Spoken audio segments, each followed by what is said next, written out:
They skipped my wedding for my brother's beach trip. Months later, they begged me to attend his. I finally said no. The air in our living room was thick enough to choke on, heavy with the scent of lilies and unspoken ultimatums. My mother-in-law, Eleanor, sat opposite me on the cream-colored sofa, her posture as rigid as her smile. It was the 2-year anniversary of my wedding to her son, Mark, a day that should have been about quiet celebration. Instead, it was an ambush. She had come to broker a peace I didn't want, with a man I had come to despise. Her other son, my brother-in-law, Liam. They had, as a family, skipped our wedding for his last-minute beach trip. Now, months after they'd all joyfully attended his lavish destination affair, the one they'd begged me to attend, the one I had refused, Eleanor was here to demand I finally fold, to finally forgive, to finally forget. "Chloe, darling," she began, her voice a low, condescending purr. "This has gone on long enough. Family is family. Liam is getting tired of this silent treatment. It's unbecoming." She gestured around my home, a home Mark and I had built together, as if it were a temporary stage set for her family's drama. She believed I was alone. Mark was supposedly at his office, a detail she had confirmed with a casual, probing question just minutes earlier. She thought she had me cornered, isolated. She didn't know Mark had come home through the garage, that he was standing just out of sight in the adjoining dining room, listening to every word. This was the moment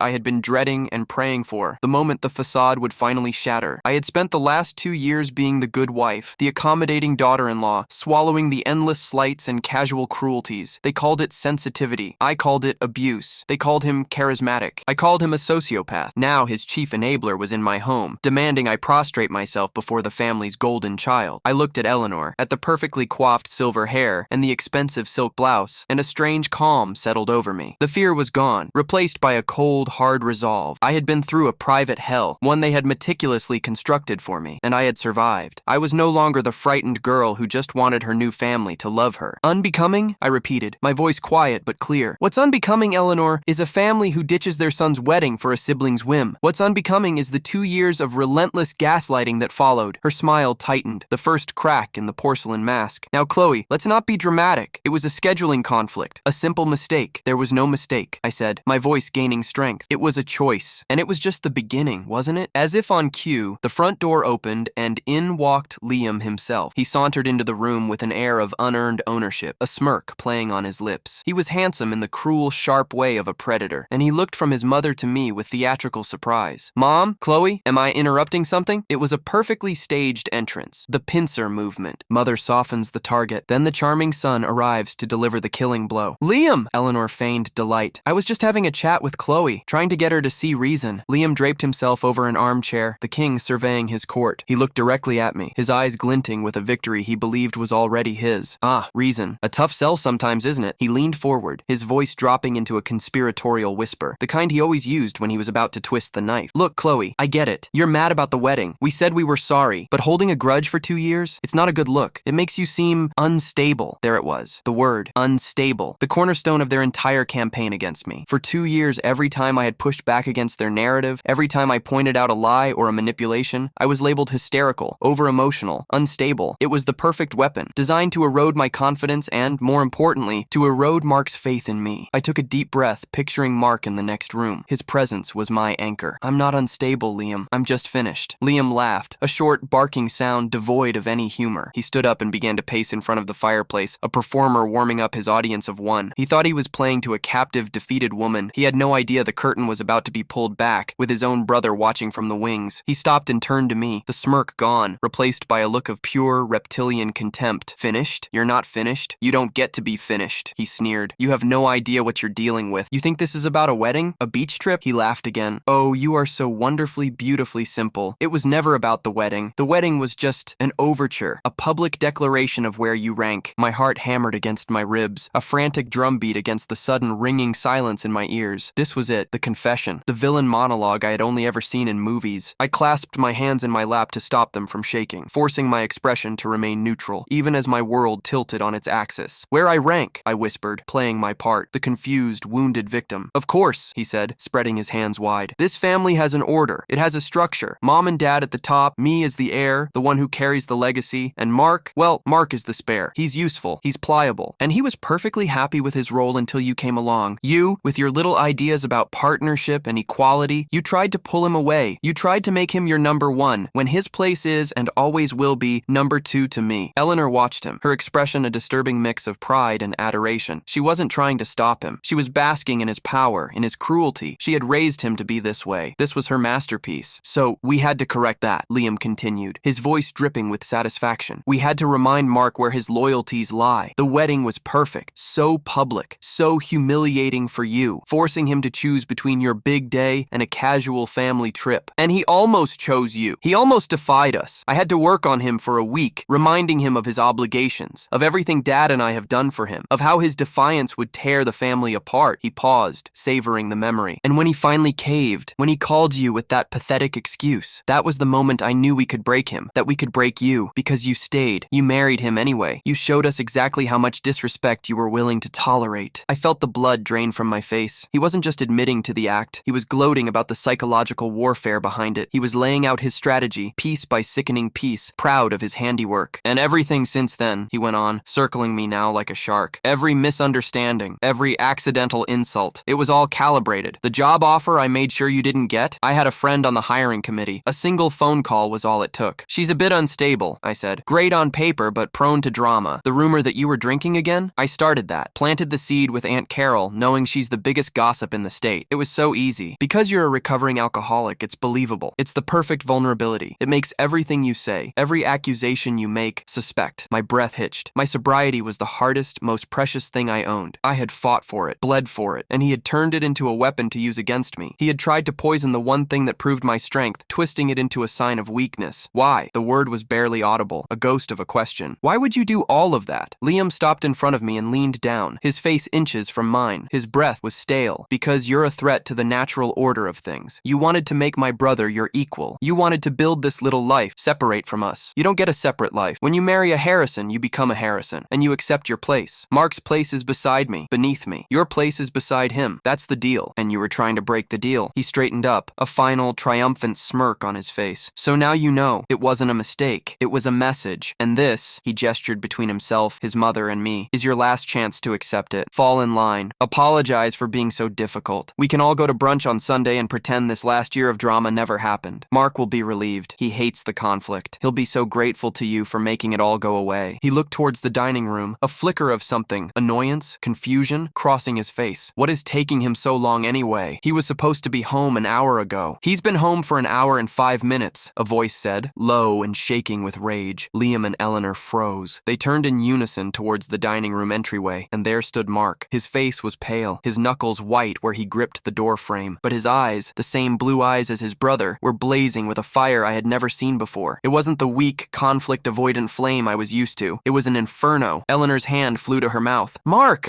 we didn't know you were there. Liam's arrogance evaporated, replaced by a flicker of panic. It was the first time I had ever seen him look anything less than completely in control. Mark, buddy, you only heard the end of that. I was just trying to explain things to Chloe, using a little hyperbole to make a point. Mark took a slow step into the room, then another. He didn't look at his brother. He didn't look at his mother. He looked at me. He walked over to the sofa and knelt on the floor in front of me, taking my trembling hands in his. His were like ice. Chloe, he said, his voice thick with a pain that mirrored my own. Did you know? All of it? About the job? The rumors? I couldn't speak. I just nodded, tears finally breaking free and streaming down my face. They weren't tears of sadness. They were tears of pure, unadulterated relief. I wasn't crazy. I wasn't unstable. I wasn't imagining it. It was real. And now he knew. Mark squeezed my hands and then slowly rose to his feet. He turned to face his family. The quiet, accommodating man was gone. In his place stood a stranger, a man forged in the fire of a 10-minute confession. Get out, he said. The words were quiet, but they landed with the force of a physical blow. Eleanor gasped. Mark, don't be ridiculous. This is a family matter. We can talk this through. I said, Mark's voice rose, cracking with fury. Get out of my house, now. Liam tried to recover, puffing up his chest. You can't talk to our mother like that. I won't allow it. You won't allow it? Mark let out a harsh, broken laugh. You have no idea what I'll allow. You come into my home. You threaten my wife. You admit to a campaign of psychological torture against her. Against me. You tried to ruin her life. You tried to poison my mind against her. You think you have any say in what happens in this house ever again? He took a step toward Liam, his whole body vibrating with rage. Get out! Before I throw you out! For the first time in his life, Liam looked afraid of his younger brother. He took a step back, grabbing his mother's arm. Fine, we'll go. But you're making a huge mistake, Mark. You're choosing her over your family. She is my family, Mark roared, the sound echoing in the suddenly cavernous room. You two? You're just the people who happen to share my DNA. Now get out. They scurried out, Eleanor shooting me a look of pure hatred over her shoulder. The front door slammed shut, and the silence that followed was the most beautiful beautiful sound I had ever heard. Mark stood in the middle of the room, breathing heavily, his shoulders slumped. Then he turned to me, his face crumbling. He crossed the room and fell to his knees again, burying his head in my lap, and his body shook with deep, wrenching sobs. I wrapped my arms around him, holding him tight, my own tears soaking his hair. The war had just begun, but the first, most important battle had just been won. I wasn't alone anymore. The days that followed that confrontation were a blur of exhaustion and adrenaline. The initial relief of Mark's validation was quickly replaced by the terrifying reality of what we were up against. The first phone call came less than 24 hours later. It was Mark's father, a man who usually communicated in grunts and stock market quotes. His voice was cold, clinical. He wasn't calling to ask what happened. He was calling to issue a directive. "Mark, your mother is distraught," he said, the sound of his voice tinny over the speakerphone. "We had decided to face everything together. You will come to the house for dinner on Sunday. You will bring Chloe, and you will both apologize for the scene you created. Liam has already graciously agreed to accept your apology." Mark's hand tightened on mine. "Dad, did Mom or Liam tell you what was said yesterday? I was told there was a misunderstanding and that Chloe, in her typical fashion, became hysterical. You then overreacted and threw your mother and brother out of your home. That's all I need to know. Sunday, 7 o'clock. Don't be late." The line went dead. It was like a splash of ice water. There would be no reason, no discussion. The family narrative had been set in stone within hours. Chloe is unstable. Mark is being manipulated by his unstable wife. Liam is the gracious victim. We were completely, utterly shut out. That phone call was the moment we realized we couldn't just cut them out and walk away. They wouldn't let us. Their power was rooted in control, and they had just lost control of Mark. They would burn the world down to get it back. That evening, we sat down at our dining room table with a pair of yellow legal pads and a bottle of water for me, a stiff scotch for Mark. "We need to write it all down," I said, my voice hoarse. "Everything, from the very beginning. Every comment, every date, every lie." And so we did. We started with the engagement. The way Eleanor had looked at my ring, a simple, elegant sapphire that I had adored, and commented that it was a bold choice for a girl with your background. The way Liam had monopolized Mark for our entire engagement party, pulling him away every time I tried to introduce him to my family, treating me like a temporary accessory. We spent hours meticulously documenting the lead-up to the wedding, the accidental scheduling of Eleanor's birthday brunch on the same day as my bridal shower, the constant passive-aggressive comments about our choice of venue, caterer, and guest list. And then the main event, the phone call, 10 days before our wedding. Liam had announced a spontaneous week-long trip to Cabo. It was non-negotiable, and he was taking the whole family. Mark, at the time, had been horrified. He'd argued with them for days. I remembered his strained, pale face, the desperate phone calls. But as Liam had so proudly confessed, he'd been worn down. The weight of family obligation, the accusations of selfishness, the threats of a permanent rift, it had been too much for him. He had caved. He'd told me they had to go, that it was a family emergency involving a sick aunt. A lie so flimsy it was insulting. I knew it was a lie, but I didn't know the full malicious scope of it. I just knew my heart was breaking. My own parents, my sister, my friends, they were all incandescent with rage on my behalf. "Don't marry him, Chloe," my sister had begged. "This is a 5-alarm fire. This is what the rest of your life will look like." But I loved Mark, and I saw how torn and miserable he was. I believed naively that if I could just get through the wedding, if we could just be married, we could build a fortress against them. So I swallowed the humiliation. I walked down the aisle toward my groom, and I looked out at the pews, at the entire section reserved for the groom's family, sitting empty. It was a gaping wound in the middle of the happiest day of my life. As Mark and I wrote it all down, he had to stop several times, putting his head in his hands. "I was so blind," he kept whispering. "I was so weak. I'm so sorry, Chloe." "You weren't weak," I told him, my hand on his back. "You were conditioned. They trained you from birth to put them first. It's not your fault, but now we know. Now we fight." The list grew longer and longer, filling page after page. The time Liam accidentally spilled a glass of red wine on my portfolio the night before a major job interview. The way Eleanor would constantly bring up my history with alcohol at family gatherings, framing it as a gentle check-in that was really a public branding. "How are you really doing, dear? We all worry so much." The financial help they offered Mark, which always came with strings that pulled him back into their orbit. Then we got to the job Liam had confessed to sabotaging. It had been my dream job, a curator position at a prestigious gallery. I had made it to the final round of interviews. I had felt so good about it. Then, silence. When I finally got the rejection email, it was curt and dismissive. I had been devastated for months, convinced I had failed, that I wasn't good enough. To learn that it had been stolen from me by a single malicious phone call, the rage was a physical thing, a hot coil in my stomach. By the time the sun came up, we had a 20-page single-spaced timeline of psychological abuse. It was a horrifying, damning document, but it was also validating. It was proof. The next day, I made 2 phone calls. The first was to Dr. Anya Sharma, a therapist who specialized in trauma and narcissistic family systems. The second was to a lawyer my own father recommended, a woman named Evelyn Albright, known for being a shark in a sensible pantsuit. My first session session with Dr. Sharma was like lancing a wound. I sat in her calm, quiet office and I read the timeline aloud. I didn't cry. I was beyond tears. My voice was flat, robotic, as I recounted 2 years of my life being systematically dismantled. When I finished, she was quiet for a long moment. "Chloe," she said, her voice gentle but firm, "what you have described is a classic case of narcissistic family abuse. Liam is the primary narcissist, and your mother-in-law is his chief enabler. Your husband, until recently, was what we call the lost child, a role designed to maintain the family equilibrium by not making waves. You were identified as a threat to that system the moment you entered it." She gave me language for what I had experienced: gaslighting, triangulation, flying monkeys, love bombing, smear campaigns. It wasn't just me being sensitive, it was a textbook pattern of coercive control. She gave me tools, grounding techniques for when the panic set in, and strategies for communicating with Mark, who was beginning his own journey of deprogramming. "He will feel immense guilt," she warned, "and they will use that guilt against him. Your unity is your only shield." Our meeting with Evelyn Albright was entirely different. She listened to our story with an unnerving stillness, her sharp eyes missing nothing. She read through our timeline, occasionally making a note in the margin. "This is quite the manifesto," she said when she was done, her tone dry. "It's emotionally compelling, but in a court of law, it's mostly hearsay. His confession is your cornerstone, but it's your word, and Mark's against his. They will say you misunderstood, that he was exaggerating, that you're twisting his words because you're a vindictive, unstable woman." My heart sank. "So there's nothing we can do?" "I didn't say that," she replied, a faint smile touching her lips. "I said we need more than just your testimony. We need to corroborate. We need proof. The job at the gallery, the smear campaign. These are tangible things. We can investigate them. It will be a long, expensive, and ugly process. They will fight you every step of the way. They will try to ruin you. You need to be sure you're ready for that." Mark and I looked at each other. There was no hesitation. "We're ready," Mark said, his voice firm. "Good," Evelyn said. "Now, let's talk strategy. The first thing we do is go on the offensive. We file for a restraining order against both Liam and Eleanor. We'll use his confession as the basis. It will force them to respond formally. It will also, and this is key, create a legal record of their behavior from this point forward. If they contact you, if they threaten you, if they send relatives to harass you, it will be a violation." And so the official battle began. Evelyn filed the papers, and just as she predicted, the retaliation was immediate and brutal. The day they were served, my phone started ringing. It was Aunt Carol, then Uncle Gene, then Mark's cousins. They had all been fed the same story. Chloe was trying to destroy the family for money. She was mentally ill and had manipulated Mark into turning against everyone. She was a gold digger who was furious that Liam's wedding had been nicer than hers. The lies were absurd, but they were insidious. These were people who had known Mark his entire life, yet they were willing to believe, without question, that he had been brainwashed overnight by his evil wife. The flying monkeys, as Dr. Sharma had called them, were deployed with brutal efficiency. Then came the financial pressure. Mark's father left him a voicemail. "I've just spoken with our family attorney," he said, his voice devoid of all warmth. "If you proceed with this ridiculous lawsuit, you and Chloe need to understand the consequences. You will be written out of my will. Your trust fund will be dissolved. The down payment I gave you for your house, I'll be calling in that loan. You have 1 week to drop this." That night was one of our lowest points. The weight of it all felt crushing. The loss of family, the financial threats, the sheer ugliness of it. Mark sat on the edge of our bed, his head in his hands, the picture of despair. "Maybe they're right," he whispered, his voice ragged. "Maybe we should just move away, change our names, disappear. We can't win this, Chloe. They have too much money, too much power. They'll ruin us." I sat down next to him, my own resolve wavering. The temptation to just run, to give up, was immense. I thought about my sobriety, about the rock bottom I had hit years ago. I remembered the feeling of utter hopelessness, the belief that I could never escape the addiction that had its claws in me. But I had. I had fought my way back, one day at a time. I had learned that the only way out was through. "No," I said, my voice shaking but firm. "We're not running. That's what they want. They want us to break. If we give up now, they win. Liam wins. He gets to go on with his life, convinced he can destroy people without consequence. I can't live with that. Can you?" Mark looked at me, his eyes filled with tears. He shook his head. No,